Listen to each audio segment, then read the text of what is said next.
You're looking at this and probably thinking, hey, Kent, that car's sitting a little low. Yeah, you're right. Sure enough, that's an air suspension W109 300 SEL.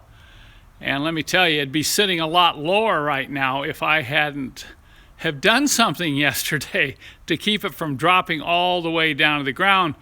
It's very hard on these vehicles if you park them and let them drop all the way down. It's hard on the boots and also hard on the valving. So what I do is I prepare blocks. These aren't the factory blocks that come with a car and are often lost, and so is the case with this car. But I prepare some wood blocks when I park the car to put under the car to keep it from dropping all the way down if I know there's a leak. And there's a leak in this car. It's right there in the front boot. I can hear it leaking out of the rubber. The first time you do this, you'll need a variety of blocks to get the right height. But you can jack the car up in the back and put some blocks of wood right under the center of the rear differential.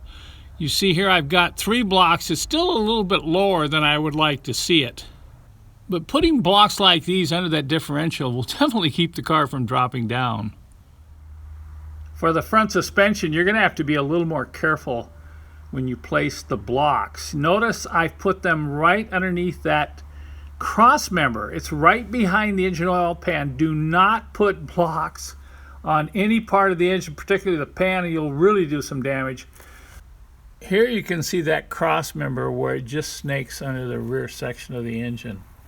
Once you get the blocks under there and lower the car, that's real strong, and it will keep the front end from dropping down. What I'm going to do as I'm working on this car is I'm going to take some measurements and cut 2 big heavy blocks, probably out of 6x6 material, and I'll put a rope on them so they're real easy to pull out. But I'll keep these blocks around and handy until I get this leak fixed. The blocking procedure I've shown you here applies to both the W109 chassis, which you see here, and the earlier W112 chassis. You know, if you have leaks and you're troubleshooting them, it's fine to make these blocks, but let me tell you, if you have persistent leaks and you own one of these cars, get the leaks fixed. It's the only way to really enjoy the ride of an older air suspension Mercedes.